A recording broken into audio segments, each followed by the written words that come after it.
10ই November রাজধানীর কেন্দ্রস্থলে ভয়াবহ বিস্ফোরণ। চলছে তদন্ত। শুরু হয় নমুনা সংগ্রহের কাজ। ঠিক কি বিস্ফোরক ছিল ওমরের i20 গাড়িতে? দিল্লির গাড়ি বিস্ফোরণে কি ধরনের রাসায়নিক ব্যবহার করা হয়েছিল? অবশেষে সামনে এলো ফরেনসিক সায়েন্স ল্যাবরেটরির রিপোর্ট। দিল্লি বিস্ফোরণের নেপথ্যে শয়তানের মা। কি এই শয়তানের মা? দিল্লি বিস্ফোরণ কাণ্ডে কতটা ভূমিকা রয়েছে শয়তানের মায়ের?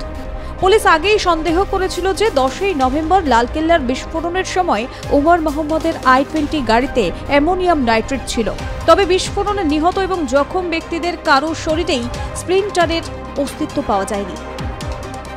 এই আবহে মনে করা হচ্ছিল ঠিকভাবে বোমাটি অ্যাসেম্বল না করেই বিস্ফোরণ ঘটানো হয়েছিল।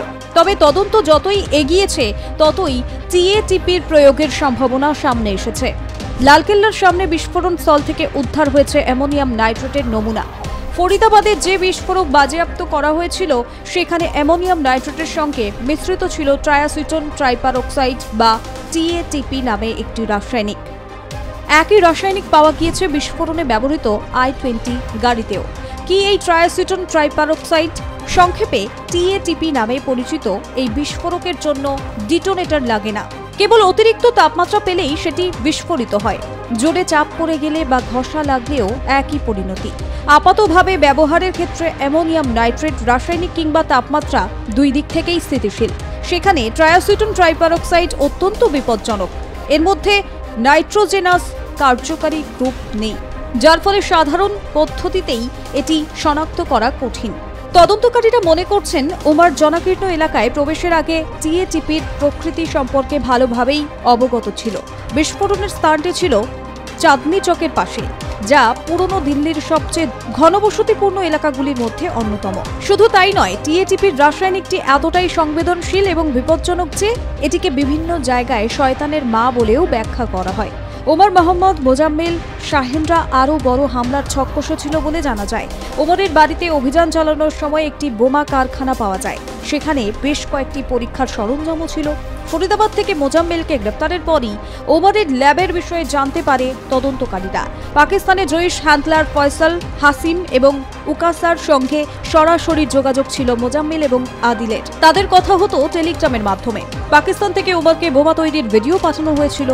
বিস্ফোরণের আগে এই তদন্ত চলাকালীন ফরিদাবাদের দুটি জায়গা থেকে 358 কেজি এবং 2563 কেজি অ্যামোনিয়াম নাইট্রেট উদ্ধার করা হয়েছিল। ওমর i20 গাড়িতে যে বোমা রাখা হয়েছিল তা সম্ভবত নিজের বাড়িতেই সে তৈরি করেছিল। সেই গাড়িতে প্রায় 20 কেজি বিস্ফোরক ছিল বলে অনুমান করছে তদন্তকারীরা।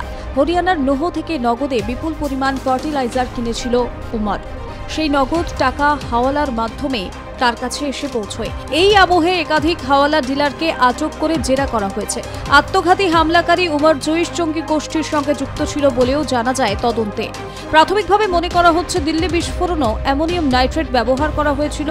দিল্লি বিস্ফোরণের সিসিটিভি ফুটেজে দেখা যায় বিস্ফোরণের আগে সুনহেরি মসজিদের পার্কিং লটে 3 ঘন্টা অপেক্ষা করেছিল গাড়িটি। ঘাতক গাড়ির সূত্র ধরে আটক করা হয় 2 সন্দেহভাজনকে। চলছে তদন্ত, আর তার মধ্যেই এবার বিস্ফোরকের চরিত্র নিয়েই সন্দেহ তদন্তকারীদের। আপাতত নজর শয়তানের মার দিকেই। এর আগে 2017 সালের বার্সেলোনা হামলা, 2015 সালের প্যারিস হামলা, 2017 সালের ম্যানচেস্টার বোমা হামলা এবং 2016 সালের ব্রাসেলস বোমা হামলায় এই টিএটিপি ব্যবহার করেছিল জঙ্গিরা। ব্যুরো রিপোর্ট, আর প্লাস নিউজ।